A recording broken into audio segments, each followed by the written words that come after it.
Lucky, come on. Just thinking whilst out and about, my answer question that was asked under the Sharp Betting podcast video yesterday. And that question was, if you only make 5% return on investment on your horses, why not just put your bankroll into a 4% ISA? Because surely even actually after your subscribers have paid you fees, the 4% ISA would be a better proposition. And I have been asked this before, and I never know if it's quite serious, but maybe it is. It's sort of two questions at the same time. It's this question and why not invest in stocks and shares rather than value betting? So the first question, why not just put your bankroll into a ISA? That's just a fundamental misunderstanding of the units that we're using. On horse racing, we talk about return on investment.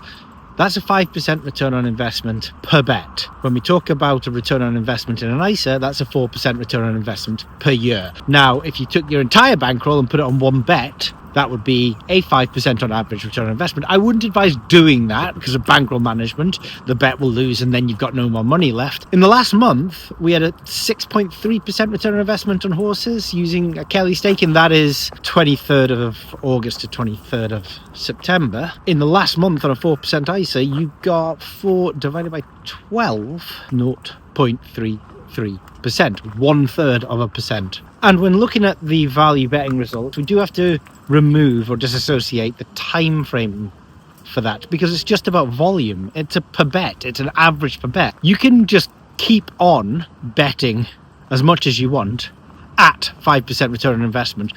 The other thing, of course, is you can get a higher return on investment. That's a baseline if you just bet on everything without any filters or strategies, all the way up to 20, 30, 80%. The second component, why don't you just buy gold? Where's your time machine to go back 12 months and tell everyone that? Or why didn't you buy shares in Nvidia or Bitcoin? I mean, it's always the people that pick the highest performing cryptocurrency or stocks and shares that end up saying you should have done this instead of value betting. The 5% return on investment for value betting is fixed. It kind of doesn't change. Yes, there's variance and volatility to get through, but that's long term.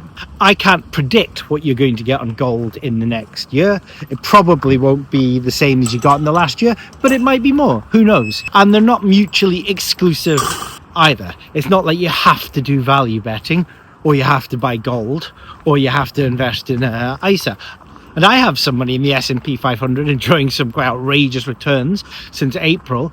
But that doesn't mean that it can't coexist alongside value betting. In fact, they serve two very different purposes in my life. The other thing to note is that your ISA, that's your savings and your security. Value betting and Vantage Play, that's always fun money.